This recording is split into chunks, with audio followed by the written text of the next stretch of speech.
Don't all of us in life want to have nothing but success and prosperity? When we were a youth, didn't we wish that we could be the starting quarterback of our high school football team or have the lead role in our school musical? As adults, don't we dream that we'll be able to go to college, get a good paying job, get married, buy a nice house, raise a family, climb the corporate ladder, and retire by age 60? Is this the path that everyone takes in life? Today, I'm going to tell you about some very special people in my life. These are people who may not have everything in the American dream, but who have nothing to be ashamed of. The first is my sister Karen. Karen was born with a condition called Down syndrome. It's a genetic condition. It causes impairment in physical growth, in social skills, in intellectual ability. According to the National Down Syndrome Society, this occurs in approximately 1 out of 700 births. You can usually recognize Down syndrome people by very distinctive characteristics or elongation in the face and the eyes. And this is my sister Karen, her high school graduation picture. Well, when Karen was young, she did take a lot longer learning just even the most basic things, like learning how to talk, how to walk, the most basic academic things. With special help, she did graduate from high school and even made the school honor roll. Karen, though, was a very special part of our family, still is, and has showed us all about unconditional love. Today, Karen is 27 years old. She still lives with my mom and dad. She works at McDonald's part-time, and she's a Major League Twins baseball fan. I was very humbled one day when Karen told me that she prayed for me and for my family every day. That's far more often than I pray for Karen, far more than I even pray for my own children.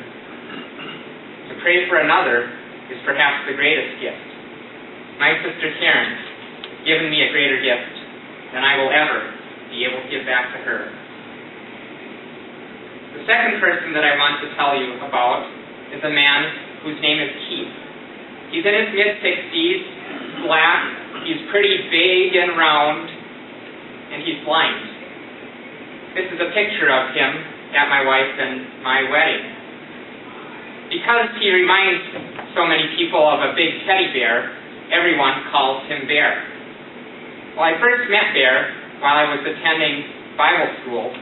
We made the initial connection because we have a common interest in classical music, but our friendship developed more deeply just because we could share with and listen to each other. I became Bear's unofficial escort. I would take Bear by the arm, I would walk him around the campus, or I would drive him in my car so that he could do some errands. The thing that I noticed about Bear, though, is that it seemed no matter where I went with him, there was always someone who recognized him and stopped us and wanted to talk to Bear.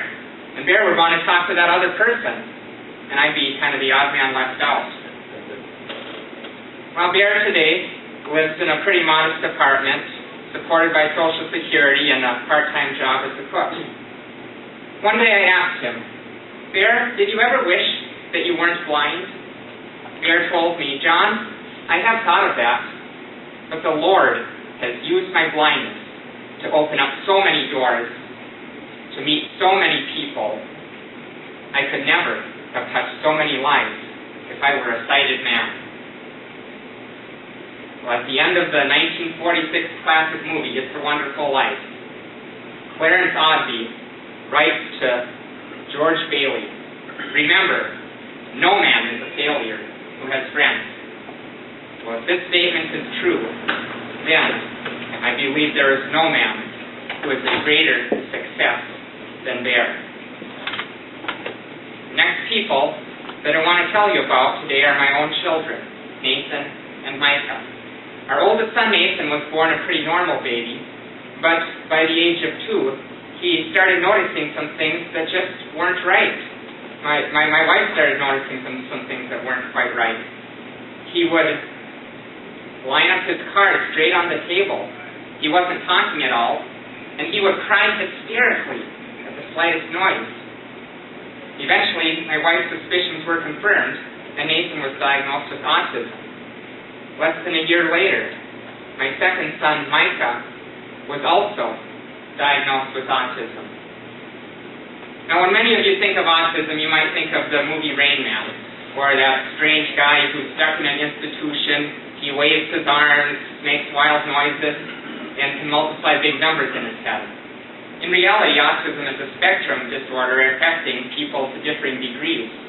Some common symptoms are speech delays, repetitive behavior, and difficulty in social interaction.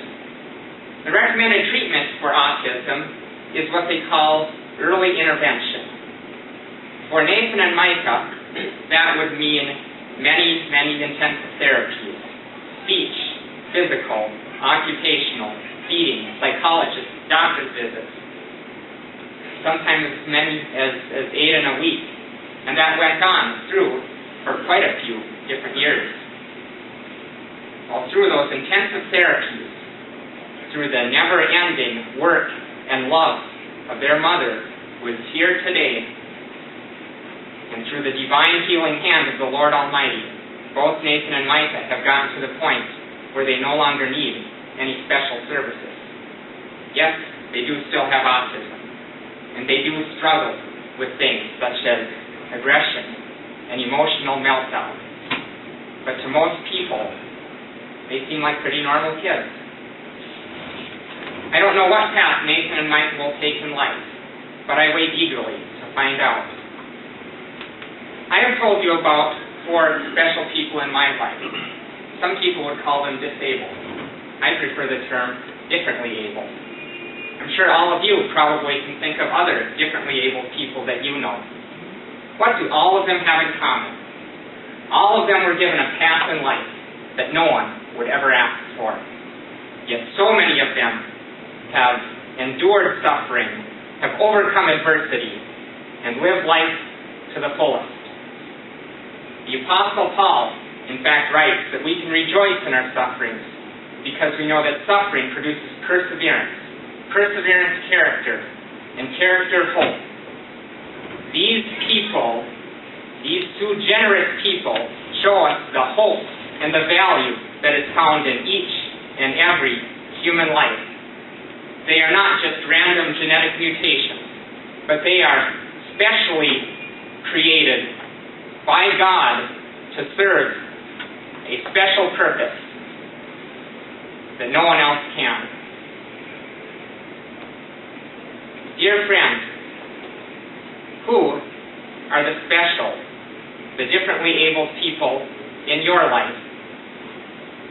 Give them just a little bit of your time and attention, and you may very well find that you receive back from them so much more than you give. Mr. Toastmaster.